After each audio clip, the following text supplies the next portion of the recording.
Avant de faire cette figurine-là, le modèle le plus grand, et là voici le modèle le plus petit. Donc c'est une figurine qui est disponible dans ma boutique en ligne. Avant d'arriver à ça, j'avais fait un autre modèle. C'était en quelque sorte un prototype qui était fabriqué via une autre méthode qu'on appelle l'impression FDM. Donc c'est toujours sur ma chaîne YouTube, dans mes précédentes vidéos, vous pouvez voir. Là c'était le prototype. Cette méthode d'impression est intéressante, mais c'est pas très approprié pour de la figurine. C'est bien quand il s'agit de faire des éléments, des sortes de box, des trucs, par exemple des pots de fleurs, ce genre de choses. Mais en ce qui concerne la figurine, on a besoin de beaucoup plus de précision. Donc je ne sais pas si vous voyez bien, mais il y a des parties qui ne sortent pas très bien. Et en plus de ça, ça prend du temps. Ça prend beaucoup plus de temps par rapport à l'impression résine. Bon, en gros, le temps est à peu près le même, mais c'est qu'avec l'impression résine, je peux faire plusieurs en même temps. Le temps que je vais faire pour faire un seul, comme ça, j'en fabrique plusieurs avec l'impression résine. Donc j'avais fait ça et puis j'ai posté sur ma page Instagram et je suis tombé sur certains messages qui sont très représentatifs de la mentalité de certaines personnes en Afrique. Et il n'y a pas que ça, il y a d'autres œuvres aussi que j'avais postées sur Facebook ou Instagram avec certains commentaires. Ça m'a surpris d'abord et ensuite je me suis rappelé pour quelle raison j'ai commencé mon aventure, pour quelle raison je fais ce que je fais. Mon objectif est de montrer au monde entier, les Africains en premier, à quel point nos cultures sont magnifiques. C'est pour cela que ma devise est « Notre culture est magnifique ». Je vais revenir plus en détail sur ça, dans cette vidéo ou dans d'autres vidéos, où vous allez mieux comprendre.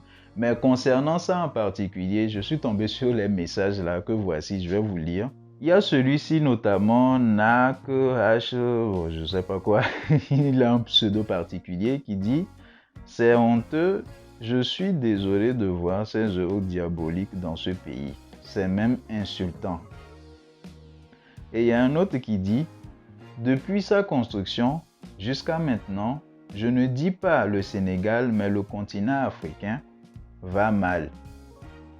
Et ça le sera pour toujours, tant qu'on ne l'a pas détruite.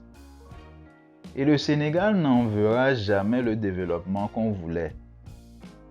Je ne souhaite pas que ça passe comme ça, mais ce monument a été construit, c'est ce qu'il a été construit, avec quelque chose de très mauvais et nos soi-disant dirigeants ne diront jamais ce secret. » Bon, il a dit 7 secrets. Excusez-moi. Donc, en gros, cela est représentatif de la mentalité de certaines personnes. Et comme je vous l'ai dit, il n'y a pas que pour ça. J'avais posté autre chose. C'était une œuvre de Mami Wata. J'ai juste posté ça. J'ai vu, là, il y avait beaucoup plus de messages. Dans une autre vidéo, si ça vous intéresse, je vais parler de ça aussi. D'une certaine façon, le monument de la Renaissance africaine, il y a eu beaucoup de critiques, notamment la somme exorbitante qui a été investie par rapport à ça. Et aussi le fait que ça a été construit par des étrangers, des Nord-Coréens, pas des Sud-Coréens, des Nord-Coréens en particulier. Bon, ce sont des gars qui sont doués pour faire ce genre de construction.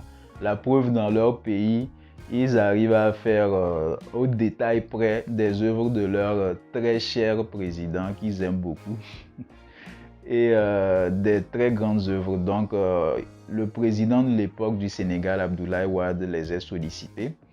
Bon, les critiques sont intéressantes puisqu'il aurait pu aller chercher des Africains pour faire ça, parce que j'ai entendu dire qu'il y a certains Africains qui ont cette expertise-là.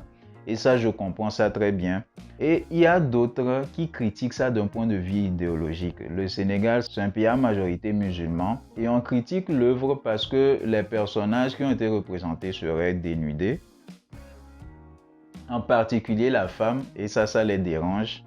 Et puis avoir une représentation pareille, un truc aussi grand, c'est comme une sorte d'idole au fait. Et dans cette religion, pas que dans plusieurs autres religions aussi, c'est à peu près la même symbolique qui revient. On ne doit pas faire d'idole. On ne doit pas accorder autant d'importance à certaines choses à part à Dieu, bien évidemment. C'est une idéologie et je respecte.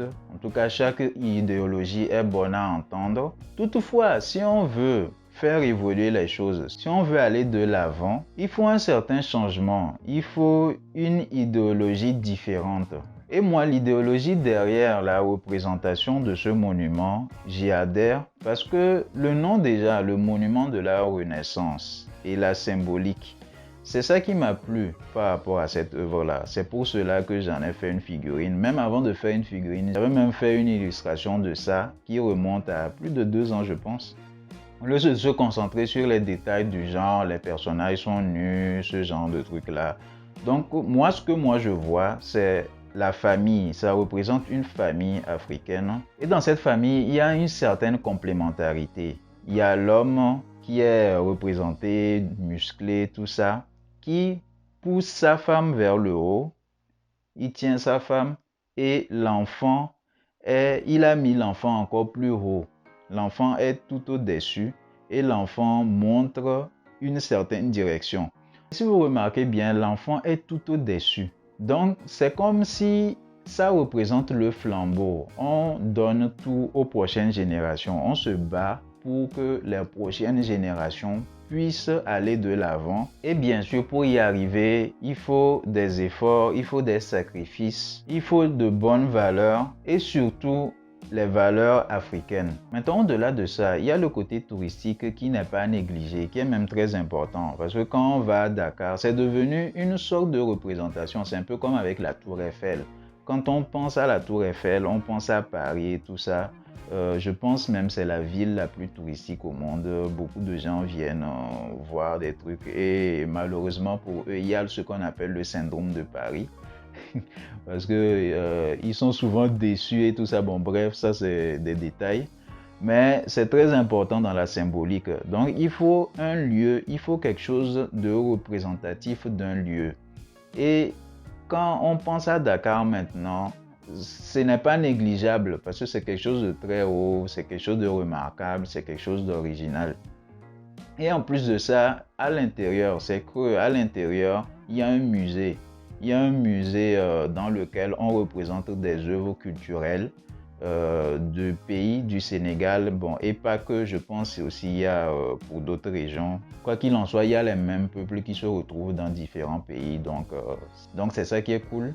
Chacun peut croire en ce qu'il veut, chacun peut adhérer à la religion qu'il veut, mais il ne faut pas fermer son esprit. Il ne faut pas qu'on ait une certaine intolérance par rapport aux pratiques des autres ou par rapport aux idéologies des autres. Et c'est ça le problème qu'on a en commun dans beaucoup de pays en Afrique, dans quasiment la majorité de l'Afrique subsaharienne, c'est qu'on avait certaines valeurs, on avait une certaine culture, des cultures au pluriel, mais il y a des bases communes quand même. C'est pas parce qu'on nous a apporté de nouvelles choses de l'extérieur qui sont intéressantes et tout ça qu'on devrait diaboliser. C'est ça même qui me dérange, le fait qu'on diabolise nos cultures. Ayant grandi en Afrique, il y a des choses, on te dit oui c'est diabolique, oui c'est satanique. Cette expression revient beaucoup, c'est satanique et tout ça. Et quand j'ai poussé la curiosité un peu plus, heureusement il y a certains ouvrages où il y a certaines personnes qui maîtrisent ce genre de sujet. Quand ils te parlent de ça, tu te rends compte que ce n'est absolument pas les clichés. Et c'est pour ça que la représentation est importante. Que ce soit artistiquement parlant ou en ce qui concerne le storytelling, les œuvres de fiction arrivent à changer le point de vue des gens sur certaines choses.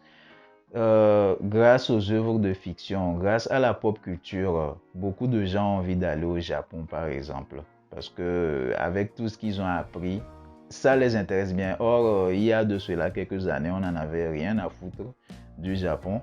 Il y a maintenant la Corée du Sud, grâce à la K-pop, beaucoup de gens veulent y aller, ils s'intéressent à ça. Il y a ce qu'on appelle les idoles, ce genre de trucs-là. La culture américaine, ça c'est depuis fort longtemps avec Hollywood, la culture des rappeurs, les rappeurs américains. la musique, le R&B, tout ça. Et chez nous, heureusement, il y a du travail qui est fait avec la musique, mais ce n'est pas suffisant parce que les valeurs musicales, c'est quelque chose.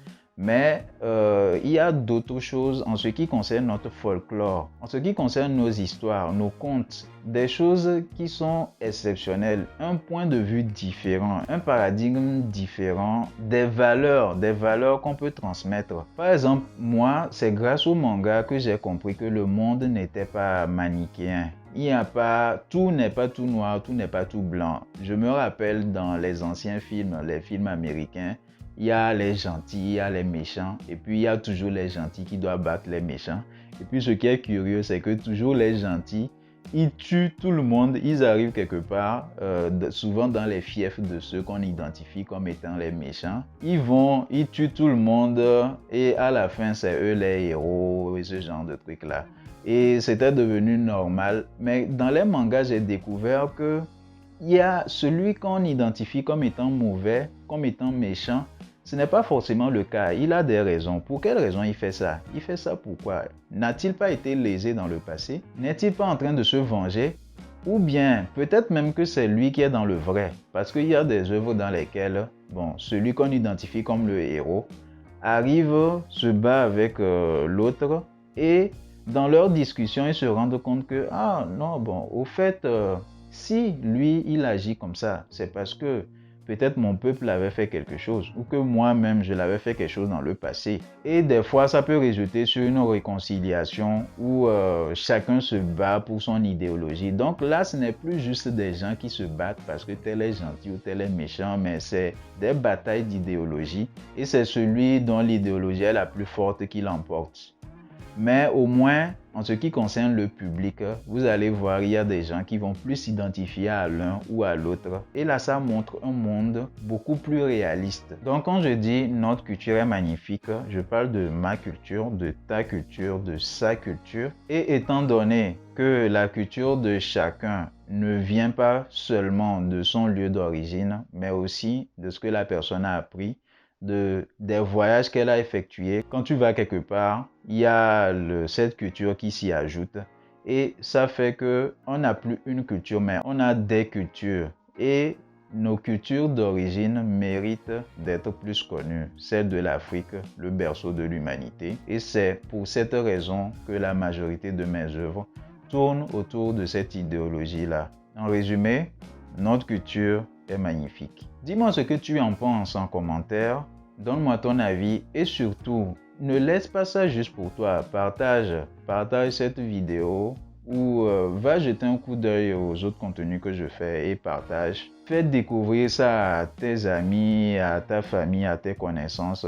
C'est important. Ne mets pas juste un like en passant. Il y a même certains qui ne mettent pas des likes.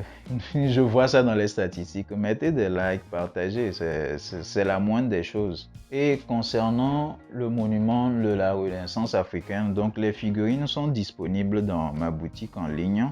Portez-vous bien et à bientôt pour une prochaine vidéo. Ciao, ciao.